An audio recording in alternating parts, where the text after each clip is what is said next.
Last topic, bro. I've been having people DM me. They want to get my reaction.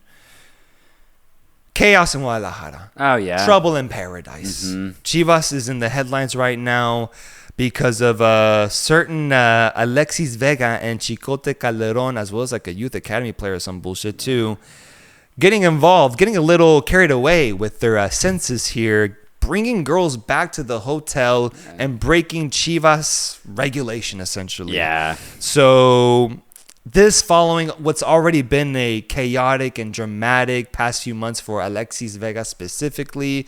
At one point, he whipped his ass out live in the middle of a match against Atlas, and as part of a celebration. El Nalgon was his nickname. It was given to him after that moment. Alexis Vega has always been a very, very fascinating character in Chivas' overall build. And Chicote Calderon somehow got pulled into this shit. Sure. So the club has decided that these actions were too much to forgive, and Alexis Vega and Chicote Calderon will be set to leave the club permanently. While all of this was happening, Paunovic was on the coaching carousel where Spanish side Almeria was looking to get a coach, and they were looking at Paunovic to be the replacement. He ultimately waved them off and said, no, thank you. I'm going to stick to this Chivas project, and Paunovic will see out this season with Chivas. Following all of that happening this week, Chivas ends up getting a 4-1 victory against Atlas this past weekend without guys like Alexis Vega or Chicote Calderon. And so, in a way, it's the start of a new era, but also a really interesting situation that's being presented to me, bro, because my biggest takeaway to all of this, it's been dramatic, it's been a lot of headlines, it's been ugly, honestly, is that the fact that Chivas as a club is capable of having this happen to them, knowing the players that we have at hand and knowing the club overall, it's why I felt that loss against Tigres in the final 10 times over. Because losing when you're up 2-0 in a final, losing that lead and losing the opportunity to lift silverware, it's so tough to get that back, especially if your club isn't really a well-ran club. Yeah. And Chivas is a team that just struggles with consistency in terms of getting good results in the standings, but then also just all the internal shit, like what we're seeing this week. So it was because of that I felt that loss so heavily, man, because I was like, this was our chance. I don't think we're the type of team that's going to make another title run and be back in that final setting 6 months after it happened. We're just not that type of team, not like a Tigres or a Monterrey or even America, perhaps. For Chivas, it was kind of a bit of a do-or-die situation. And so I'm not surprised. I'm not surprised that any of this is happening. I think there's internal things that need to be fixed, whether it's with the board, whether it's with the owners, whoever it might be. The fact that this was allowed to go on for so long and then ultimately saw itself build up and climax into this crazy week that we just experienced tells me that we just aren't a well-rounded club overall in Mexico's grand scope. We need to fix things up, and hopefully this can be like a lesson learned for the team, for the players, and for Chivas overall to just change things up so that we can get back on a winning course, because we did start the season off well with like 3 or 4 straight wins.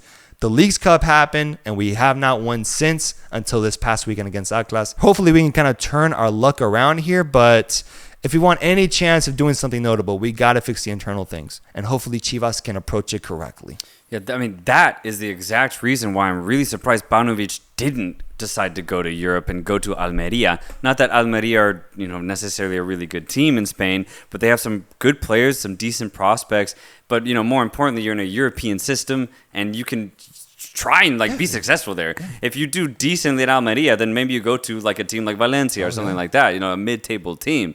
So I'm really surprised at that he would already see the chaos that's happening at Chivas and be like, I'll stay.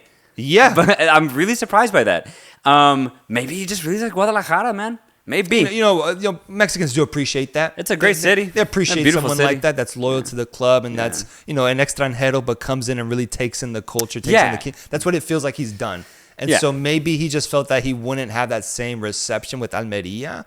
I guess so, But you are right in the sense that timing-wise, if he was looking for a way out, this was it, bro. This was it. He did the most he could. In my opinion, I think he peaked with Chivas. Going on that crazy Liga run last season, he doesn't really owe us much now. And given that we were already on like a 4 or 5 game losing streak, it just felt fitting that he could, seek a different avenue or seek a different journey in the footballing world. So I agree. I'm surprised, bro, that he stayed, but thankful. I wonder where Vega is going to go to.